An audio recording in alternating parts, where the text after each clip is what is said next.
Thank you for listening to Mormon Mental Health Podcast. This episode addresses the current environment our community faces with the atrocities directed at the Black community. We encourage you to donate to organizations to help bring equality to our community. Please donate to Black organizations including the NAACP and Black Lives Matters. To donate, please visit NAACP, that's NAACP.org, or blacklivesmatter.com. Thank you. Hello and welcome to another episode of Mormon Mental Health. This is Natasha Helfer-Parker, and I am really thrilled to have a friend, colleague with me today. Her name is Dr. Mica McGriggs. We have known each other for several years now, usually in the intersection of Sunstone and kind of Mormon Mental Health Association, and our work both as clinicians and in the, our interest being in the mental health fields. I am sad that I think this is probably the first time you're on Mormon Mental Health podcast. I'm not sure why that's the case, why I haven't had you on before. But I'm sad that I'm having you on kind of on the backs of this brutal murder that we've all witnessed this last week of George Floyd. And although I think it's important to say his name, I think what's really horrific about the impact of all of this is that we cannot say all the names that have been impacted by this kind of terror that happens in our country on an ongoing, basis in certain parts of our communities.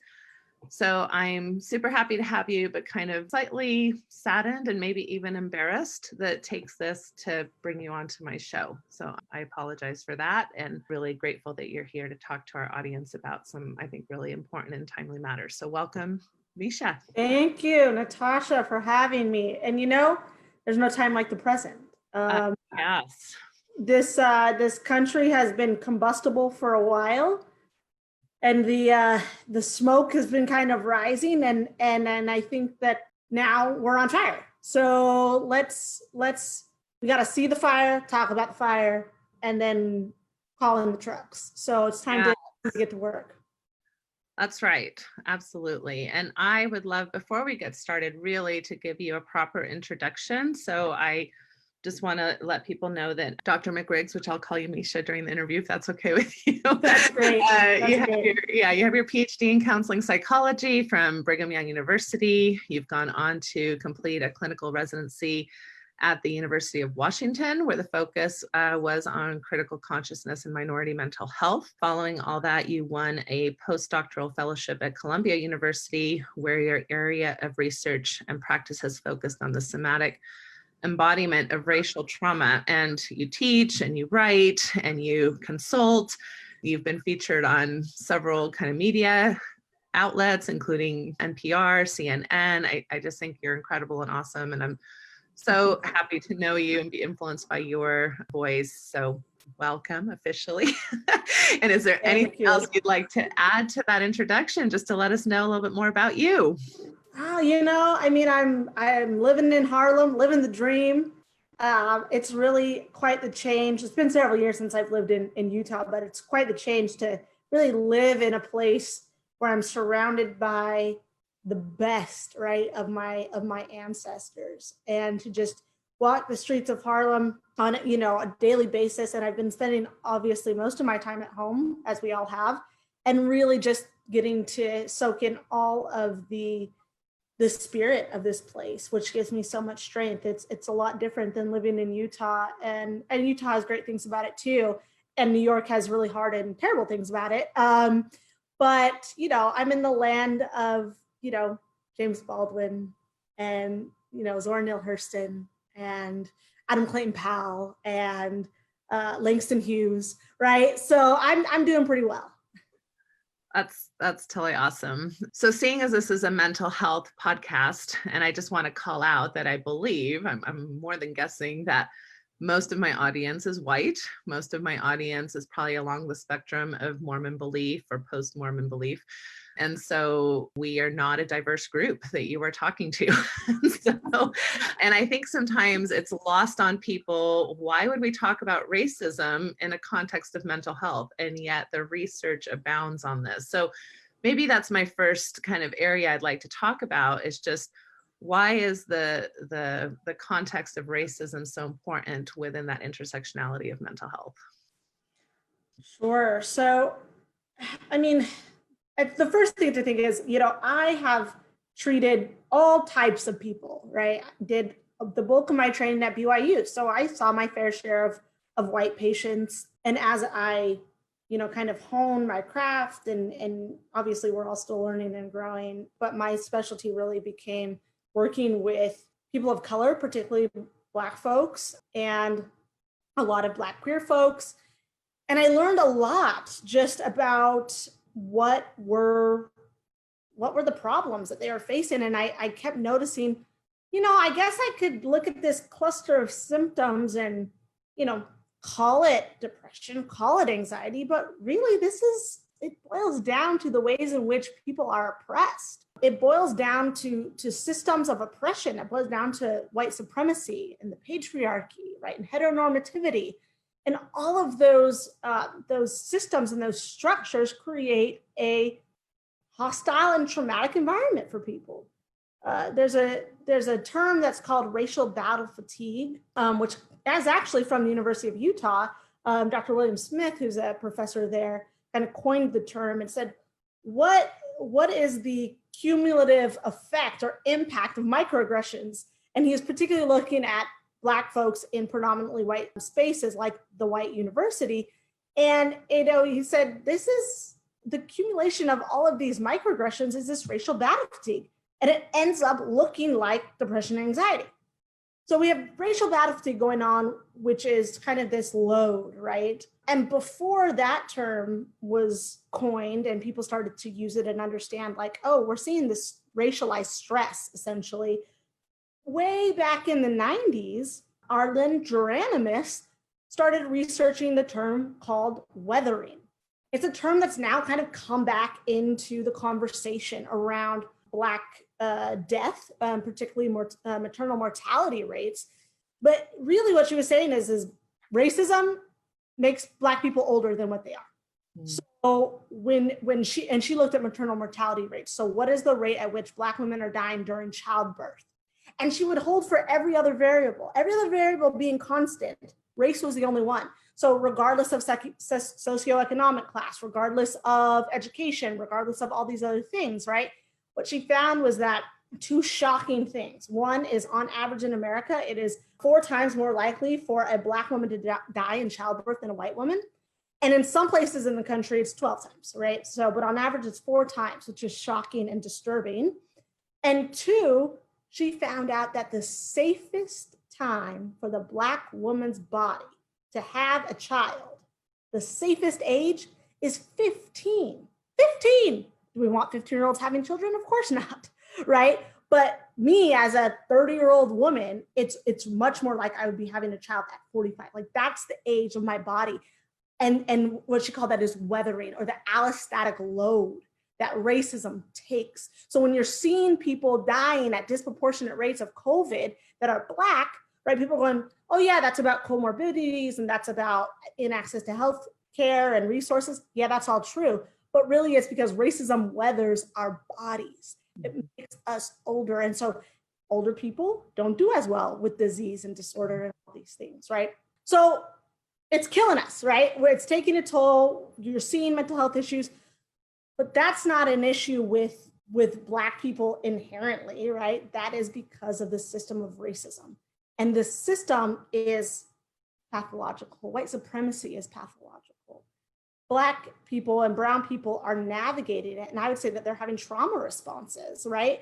And even like the term trauma response, I think it's an adaptive response if it keeps you alive, right? Like I see it as functional in some ways, but it does take this toll and there's a load that's born.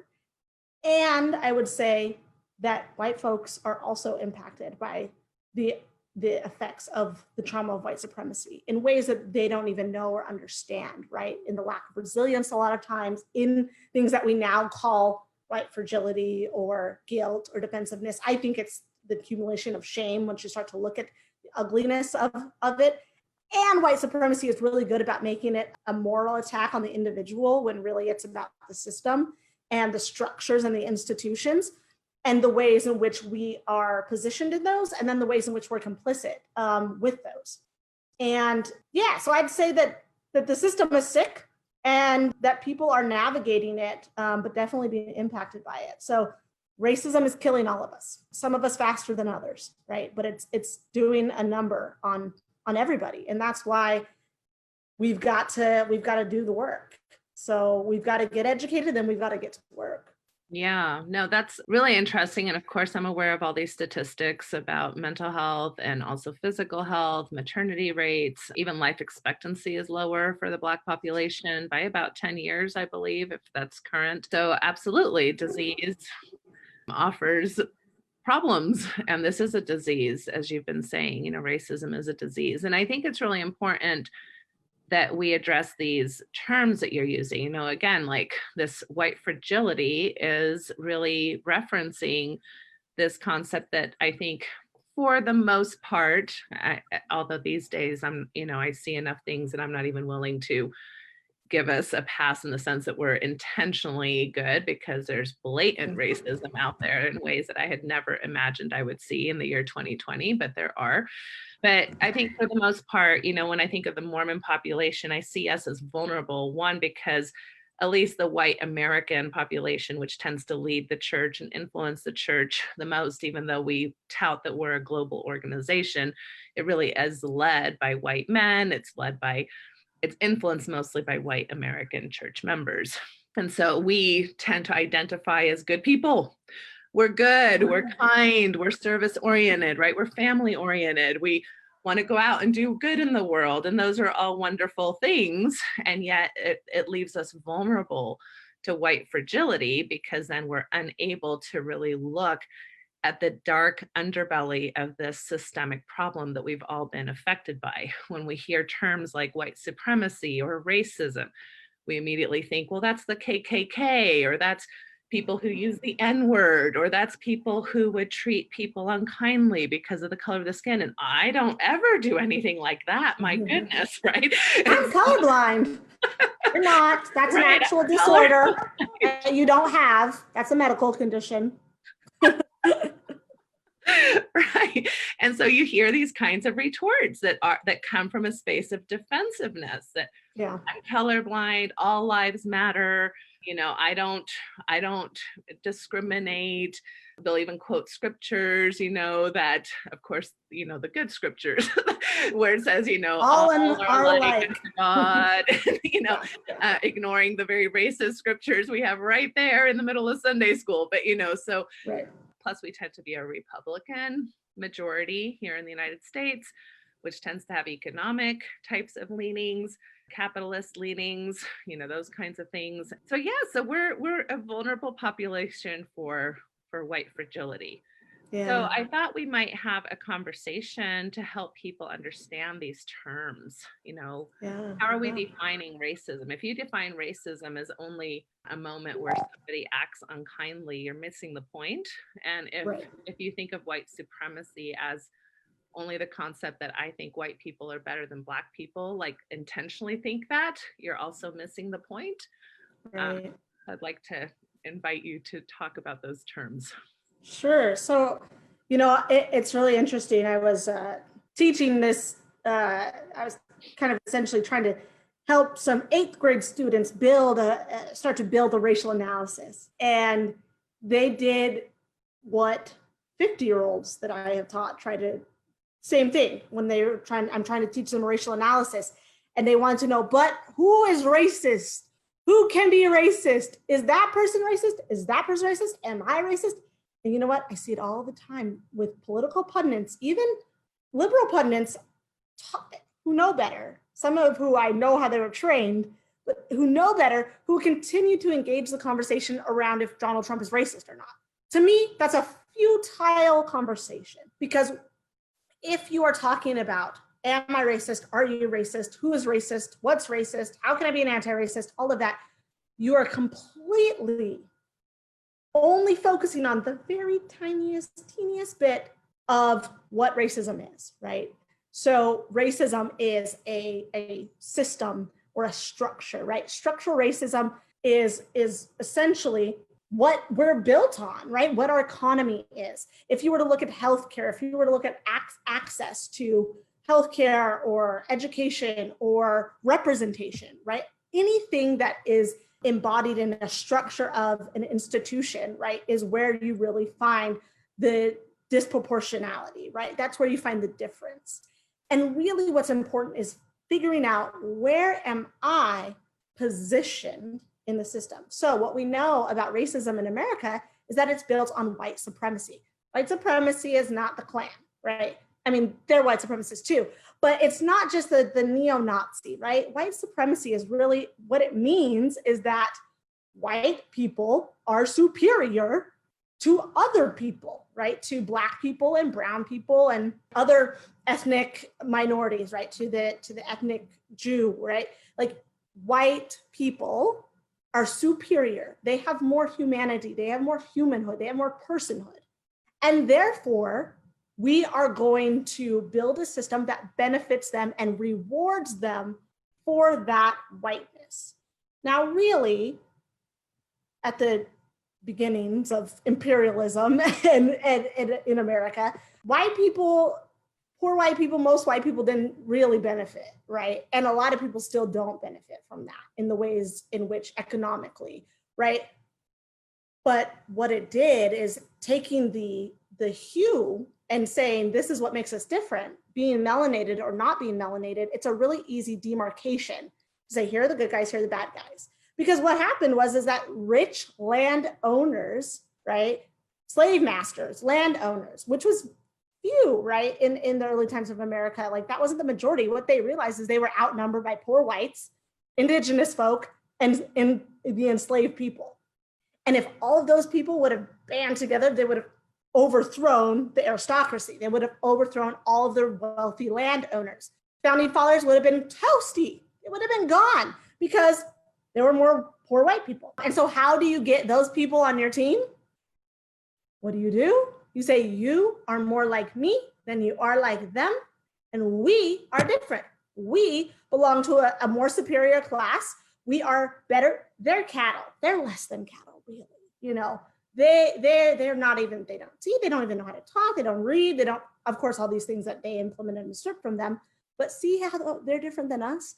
And then what they did is they made those people the overseers of plantations. They made those people the slave catchers. They made those people the night watch. They made those people the police.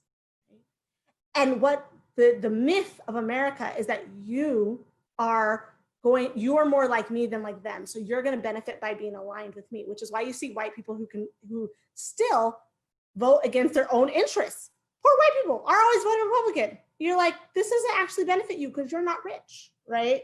You're not part of the elite. You're not part of the aristocracy. But if you continue to see yourself in that way, you will continue to believe that mythology. So that's the mythology that the country was built on.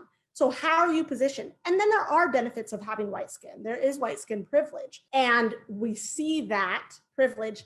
That doesn't mean you're rich. That doesn't mean that you've had everything given to you. That doesn't mean you've never had a trial or tribulation or hard times or been laid off. What it means is that there are not problems in your life that you can blame on your race, on being white, right? It means that you, all the ways in which, if you ask a group of white people, what do you like about being white?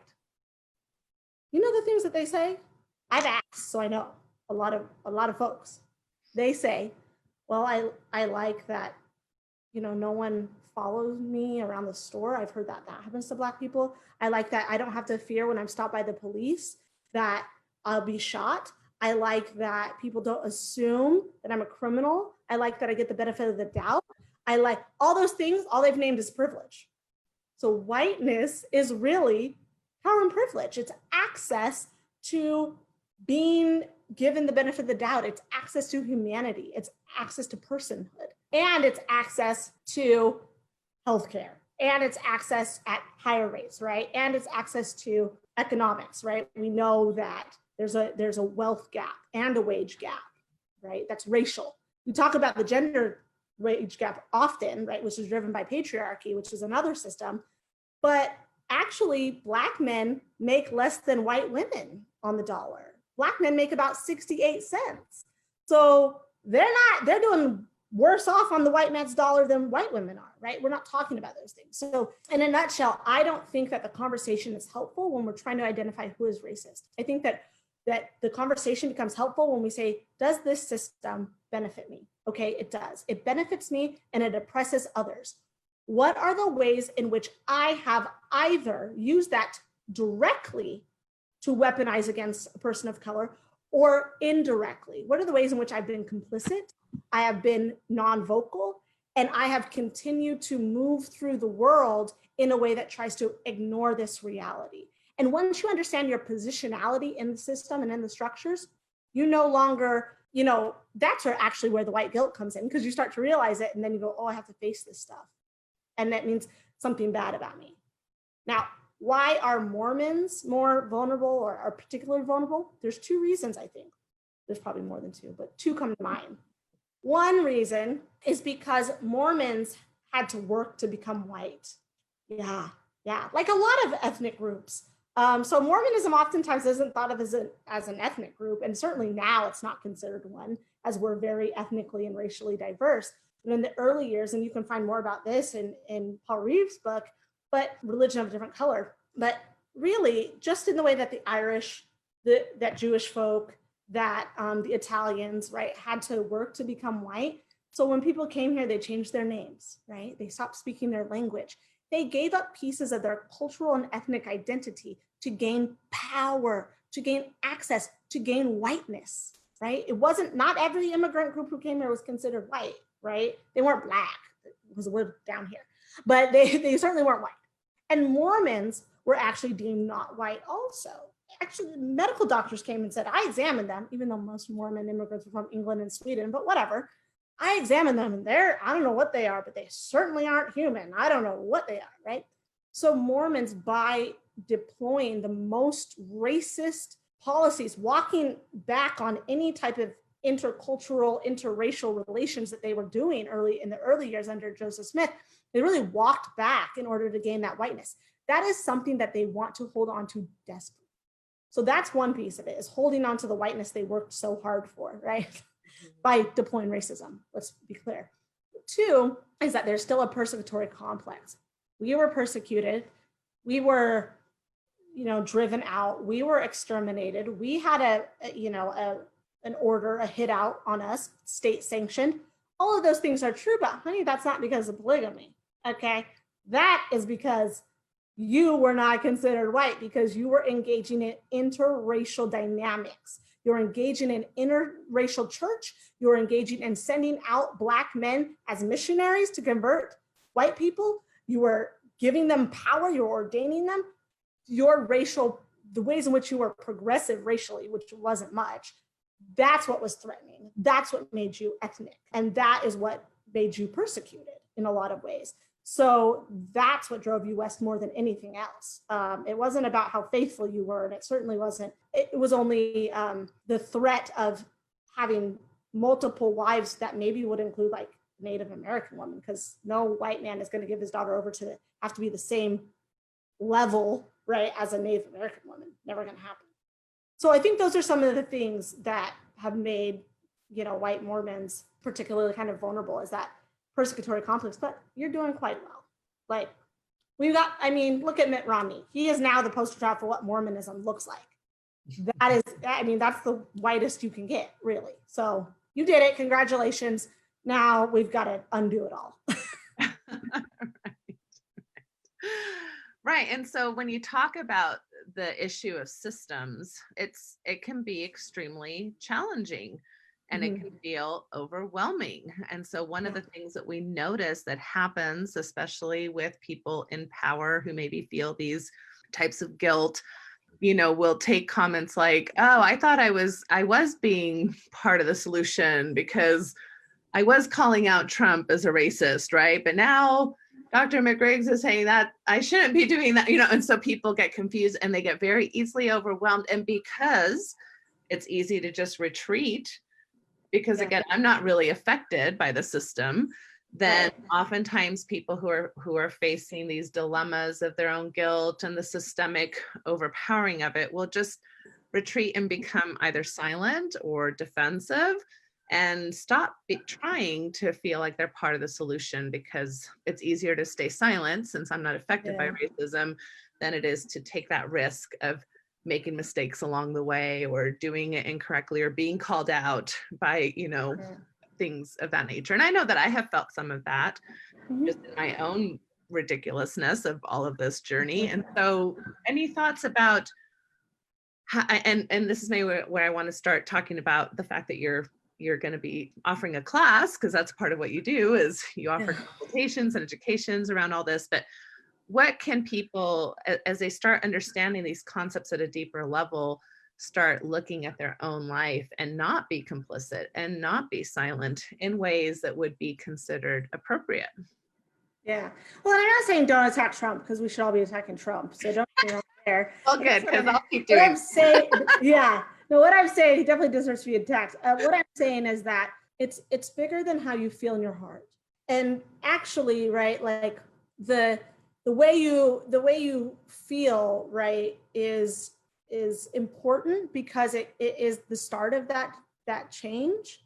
And so those feelings of that discomfort is actually where we grow, right? We don't call them growing pains for no reason. Growth is painful. We tell our kids that, like, they're having their growth spurt and they're going, my back is aching and I'm da-da-da. And you're going, well, that means you're growing. That's so good. And I would say the same thing, stretch. There's a beautiful poem called This Bridge Called My Back. And one of the lines in it, she says, her name's Kate Rushin. She says, stretch or die, stretch or die. And I really believe that to be true. And it may not be a mortal death, but it will be a death on the inside. You will stay disconnected. Du Bois talks about, W.E.B. Du Bois, who's one of our, wonderful, beautiful scholars, who I like to always say, he said that the honor was Harvard's to have him. And I like to say the same about BYU. Not mine. But he in the soul of Black, for the soul of Black folks, about double consciousness. And what he talked about essentially was that Black people have to know ourselves, our culture, our community, our ancestry. We have to understand ourselves, but we also simultaneously have to understand whiteness and white people, because if we don't, that's our head, right? Like, that's survival for us. White people do not have to understand the Black condition or Black humanity or brown humanity or any humanity or their neighbor Tom. They only have to understand themselves.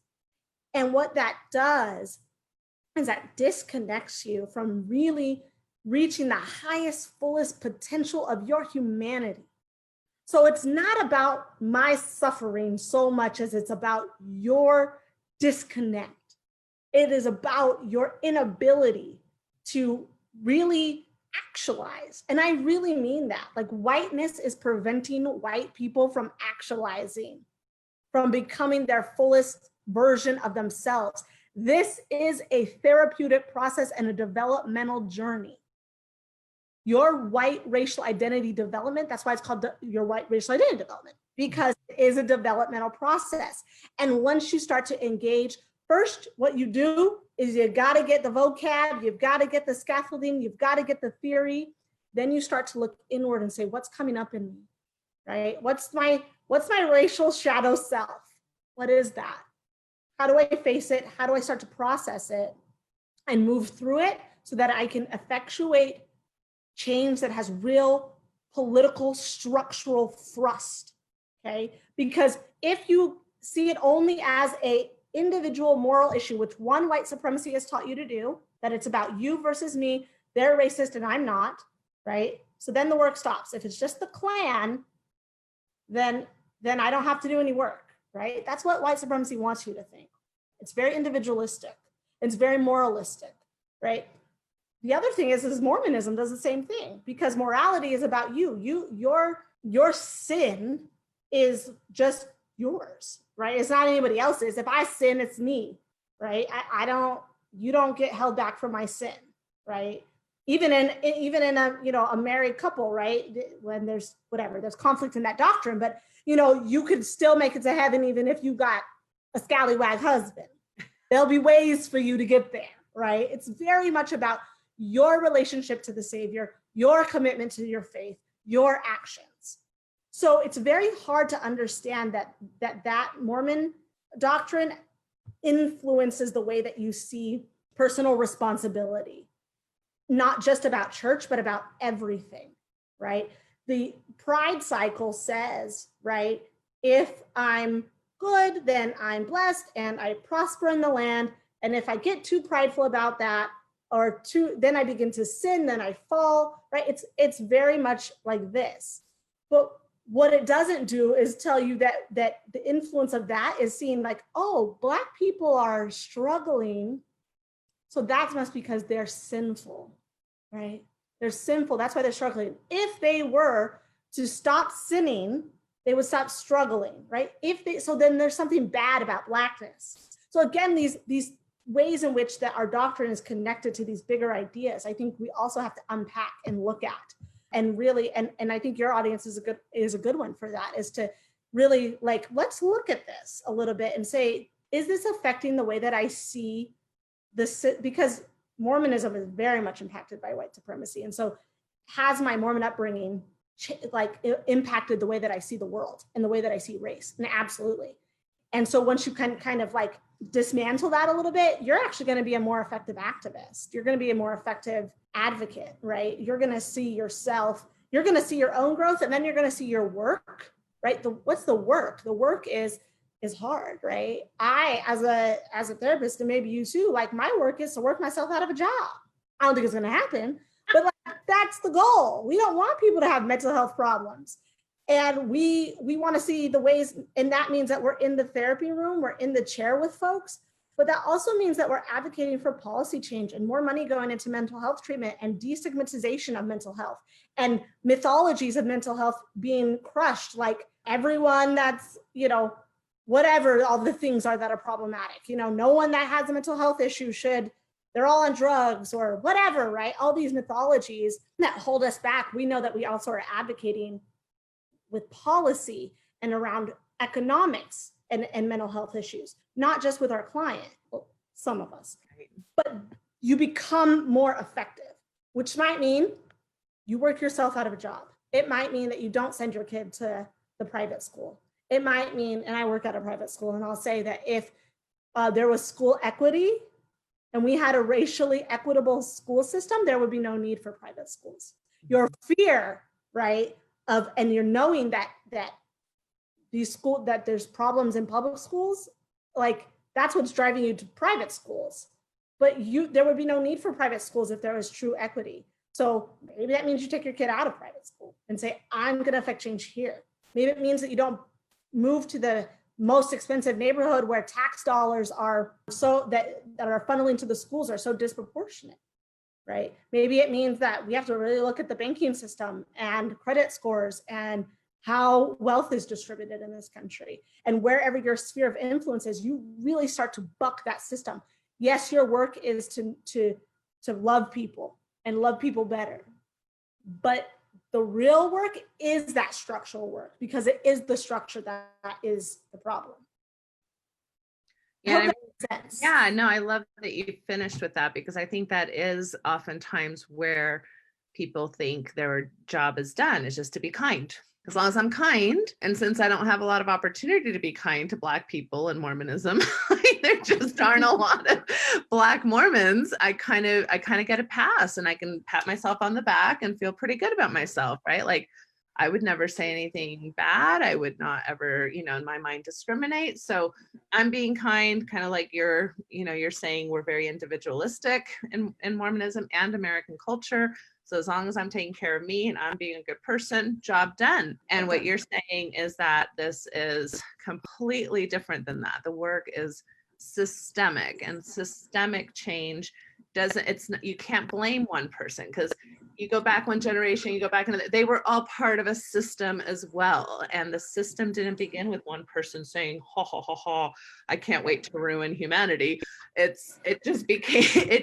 just evolved because people survive, and people are instinctually trying to be self-interested in many ways. And we all have that within us. And so it's bucking self-interest in order to really provide energy towards a systemic change, which is the only way that we're going to stop having these types of individualized examples like George Floyd that Right. just become, his name becomes kind of a one name entity thing. And the next week the news is on to another story, and then we're all off back into our own lives. And hopefully, there does seem something a little bit different this time, as far as not only just here in the United States, but to see global marches on the behalf of this issue. And I don't know, I'm hoping that this sticks a little bit more in the systemic aura than.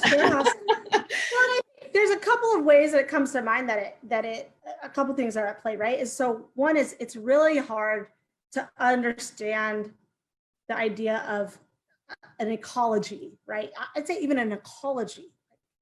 Essence of the world that we're living in is all swimming through white supremacy, right? And it's really hard to understand that because, particularly for white people, because whiteness is what you did to gain whiteness was to give up everything about community, culture, ritual, tradition, ancestry. A lot of white people don't know where they're from. They don't know. So I'm like, go ahead and reclaim. I don't know if you have to howl with the wolves or put on, I don't find the Nordic tradition, girl, and lean in, do that, right? Because if you're saying like, what is whiteness? If it's just power and privilege and access, then it's scary to give that up and to say, because then you have nothing, right? You have nothing. Oh, if I give that up, I have nothing. Great-great-grandpa, he traded all that stuff for this. And so it's really hard to get out of that individual mindset because whiteness is so individualistic, but it's crucial. Like you didn't start as an individual, you started as a community, like you started in community. And Mormons do community well. So I think that's one strength.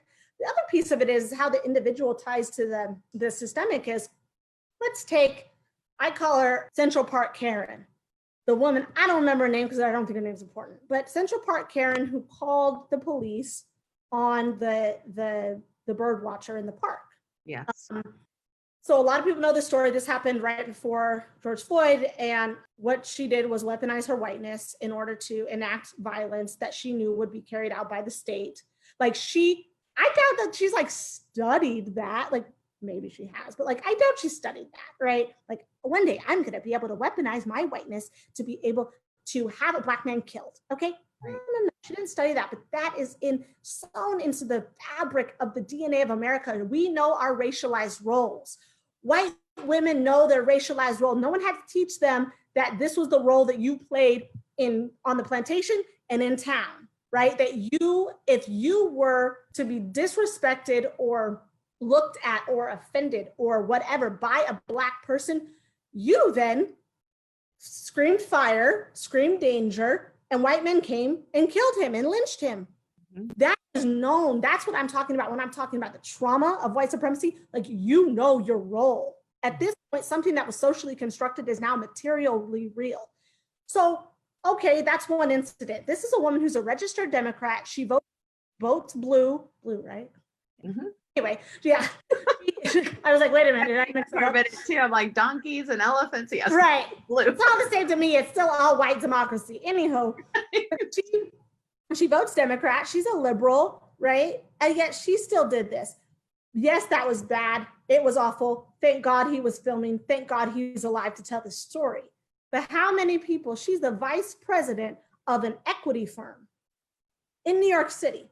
How many Black people has she denied an application for? How many people, right, which then contributed to the economic difference in America, the economic inequity, right? She is how many people, right? So you see now, if she does her work, let's hope she does, it won't just be about that man, it'll be about all of the ways in which she has been complicit or violent in other ways that are maybe even more significant than that call that day. And that's how you see that these are the way that you do feel, right? Even though it's small, right? It does impact how you operate in the system. And to see those things as disconnected when they're not. If you're a hiring manager, any bias you're holding in your heart, any work that you haven't done to unpack and dismantle the racial bias inside of you is going to come out in your hiring practices, right? It's going to come out in the curriculum you build if you're an educator. It's going to come out in who you think the problem is at the PTA meeting, right?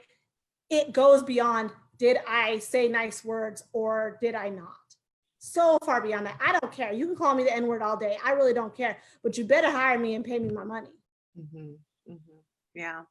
And I think what you're talking about too, with this individualistic mindset, ignores even research that we know about generational trauma now.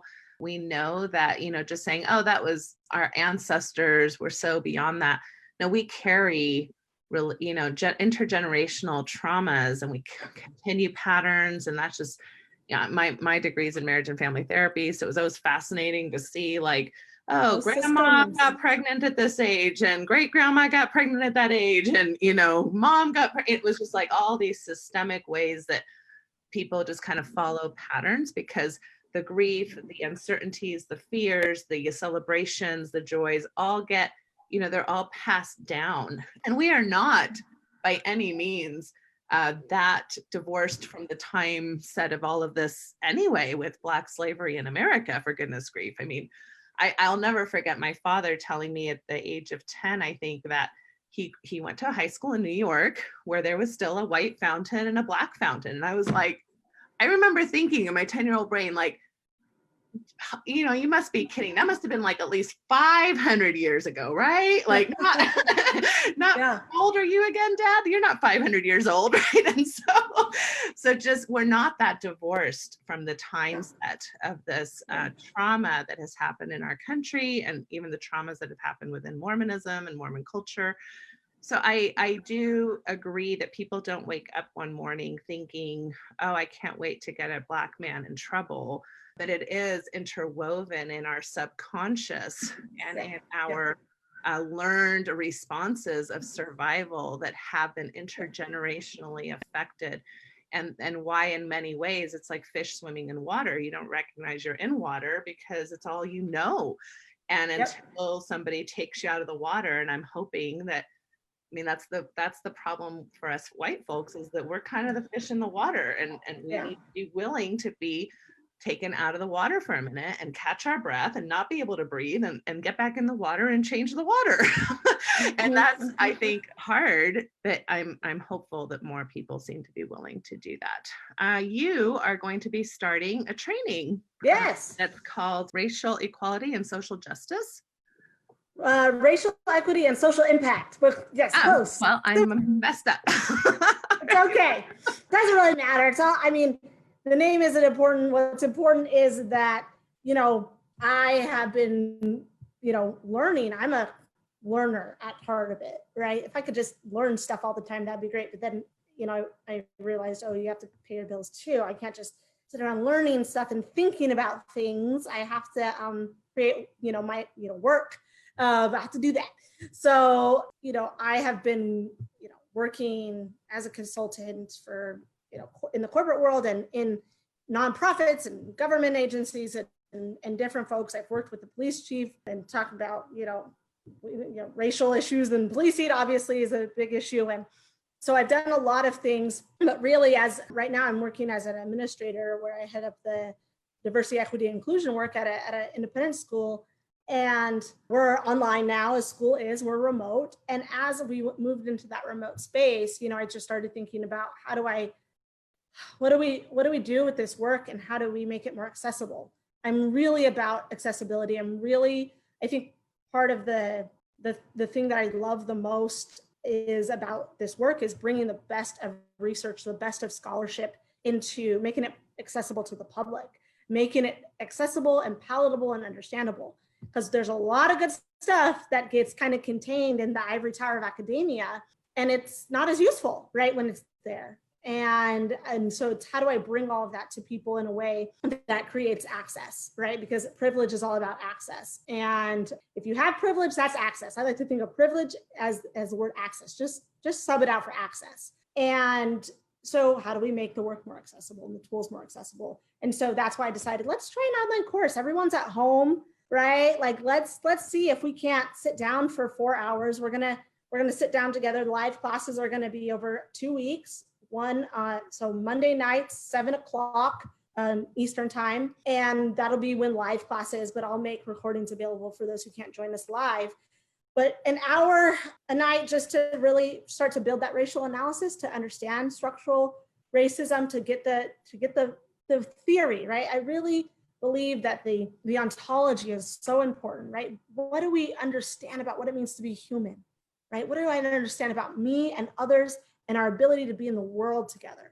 And if we have a strong foundation, then our work will have more weight behind it. It will have more political thrust, and our actions will become more significant than I say nice words. The other piece is, with my background in somatics, is really understanding like that, yeah, we'll talk about white fragility and all of that stuff and defensiveness, but that's not as important to me as really understanding your own when you're activated and being able to recognize that and then begin to regulate yourself, because that's really what's happening, is that you are shutting down. You're going into your kind of freeze mode. If you find yourself wandering off and going, when you're sitting in a conversation about race and you're going like, oh, what was I gonna make for dinner? Or I gotta pick up my kids from soccer. That's you trying to escape. That's you trying to get out of the room.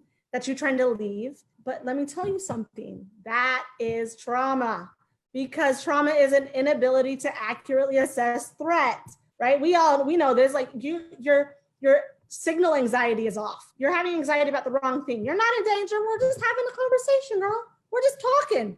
You are not in danger. You don't need to run away. No one's gonna beat you up. So come, I'm not gonna beat you up.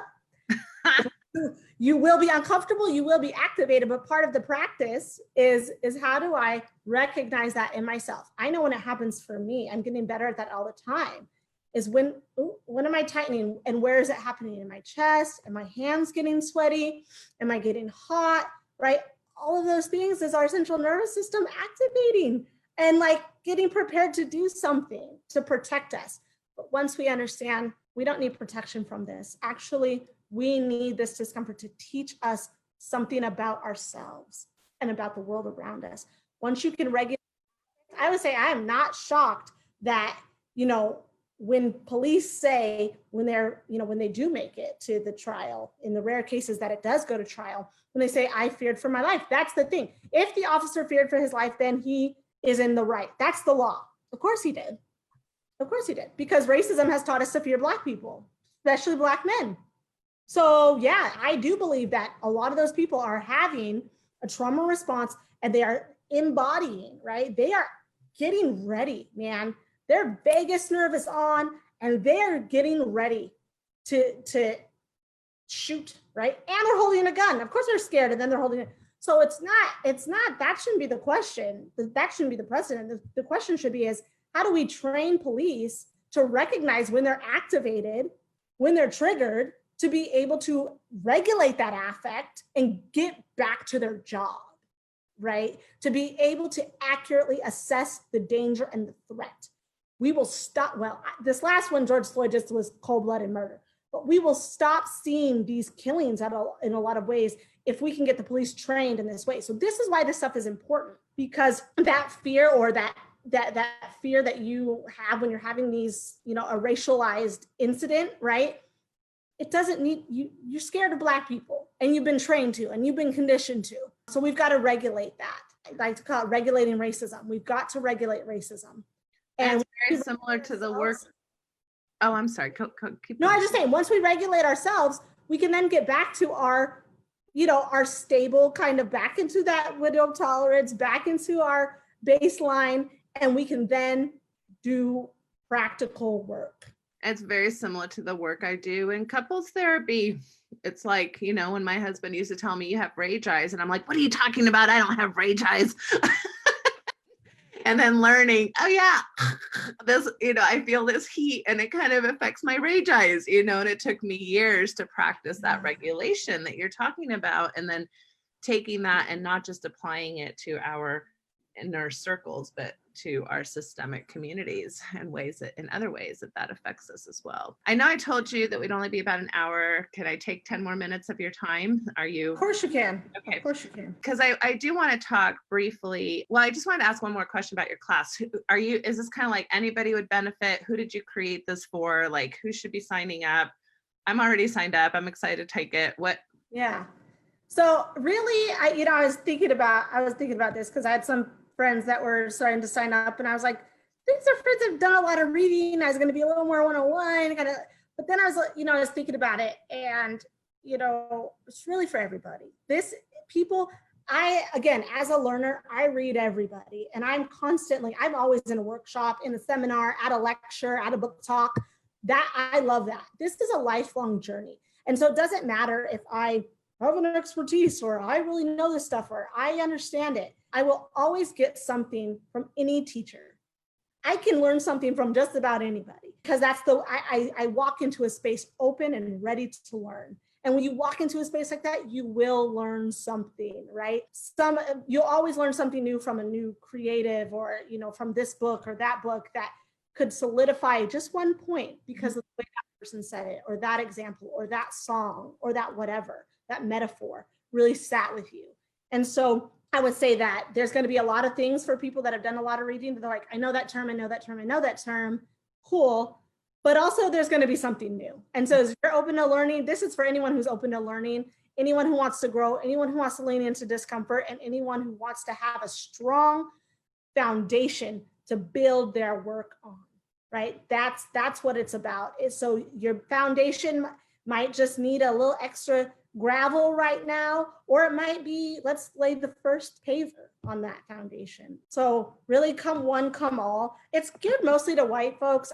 And people of color can come, Black folks can come, certainly, but I really believe that the work of dismantling white supremacy is white people's work. And so Black people have enough, and other brown folks have enough on their hands, which is trying to heal and liberate ourselves, decolonize our own minds, and do all of that.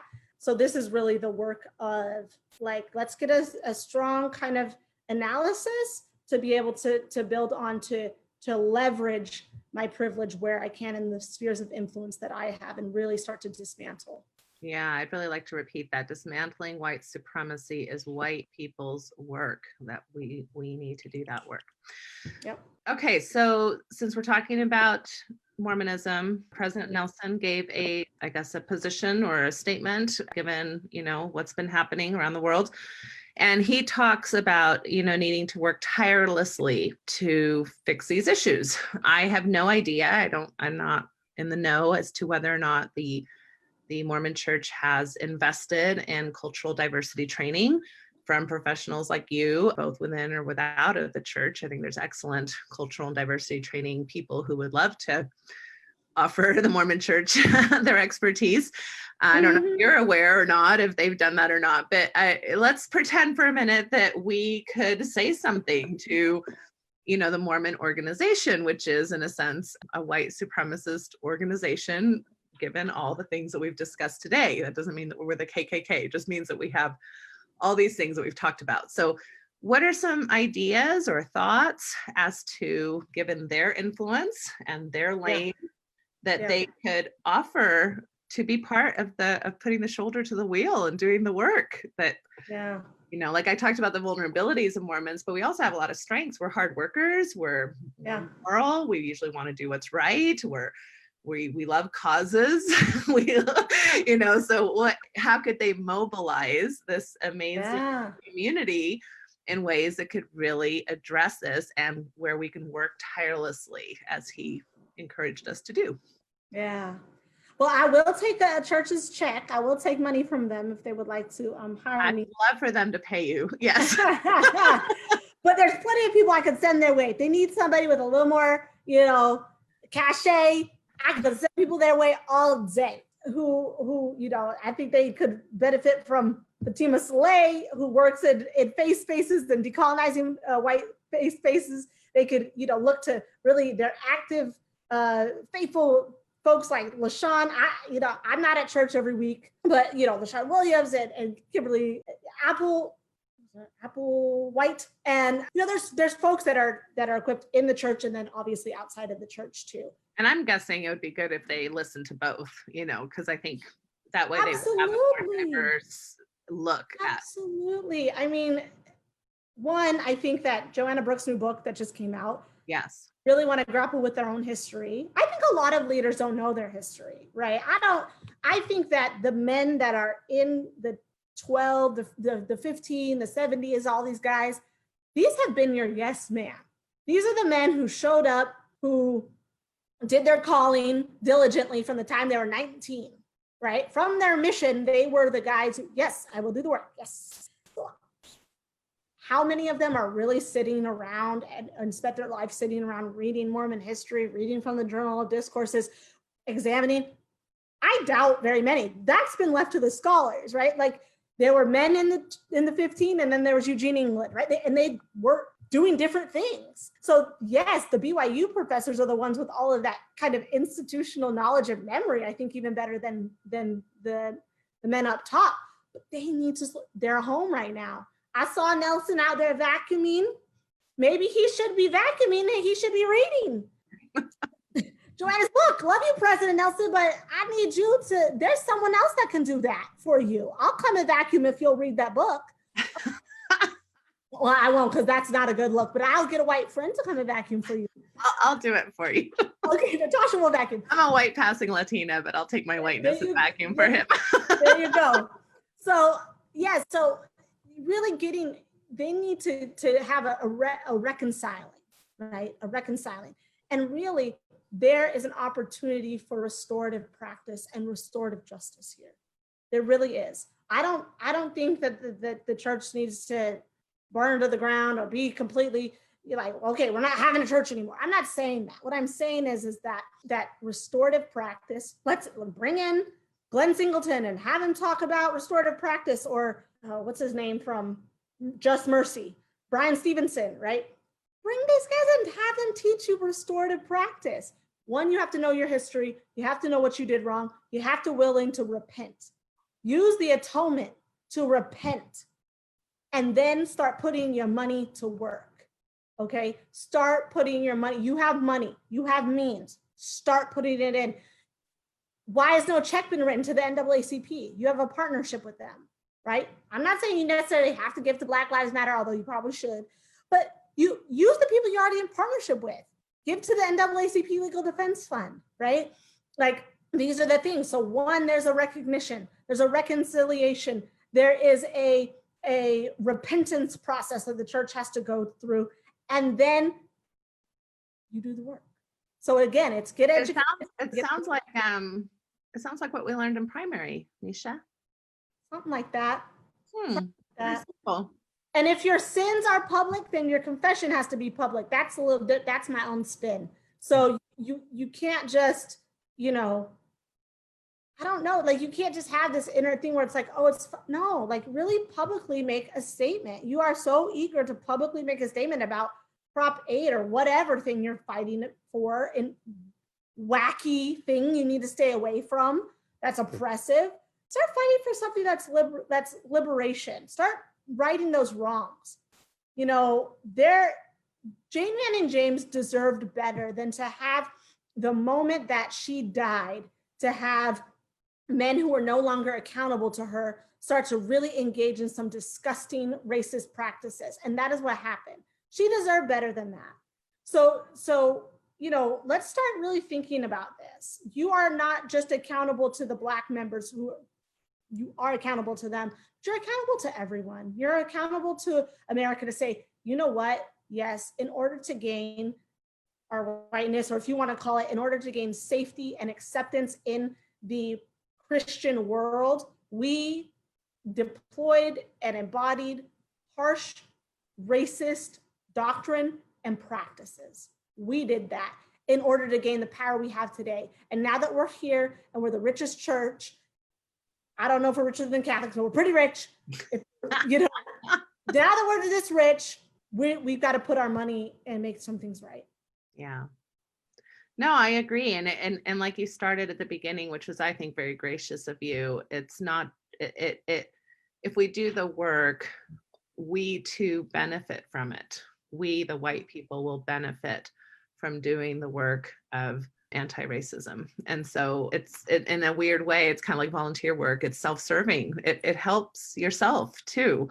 So not only would we be helping a cause that has to be addressed, that really is at the doctrinal foundation of who we are in our belief system, that we end up helping ourselves too. So it's a win-win.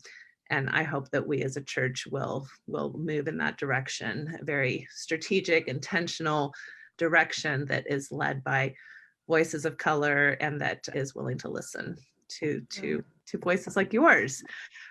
All right, so I would just like to say, what are closing thoughts? Did I not ask something I should have asked? Were you hoping I would? How would you like to finish this up?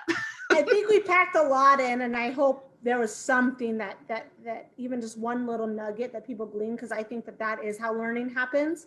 You're not going to learn it all. It's a lifelong journey, but if you get one little nugget or one insight from any conversation that you're open to, anything you read, right? Any meme you see, any class you take, that's part of your progress. It is line on line, precept on precept. It really is when you're talking about this. We are developing, we're growing.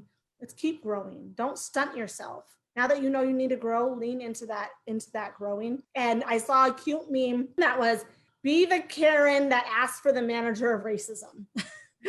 I'd like to speak to the manager of racism, please. Be that Karen, not the Karen that calls on the birder who had the dignity to, ask her something, to make a request of a white woman, right? Don't be that person, right? And we've all been that person in different ways. I mean, I'm not white, so I can't engage in the world from that perspective, but certainly as a American citizen, English speaking, educated, cis, heterosexual woman, I have a lot of privilege. Yeah. And there's a lot of ways in which I have weaponized it. There's ways in which I've been complicit in systems that are problematic.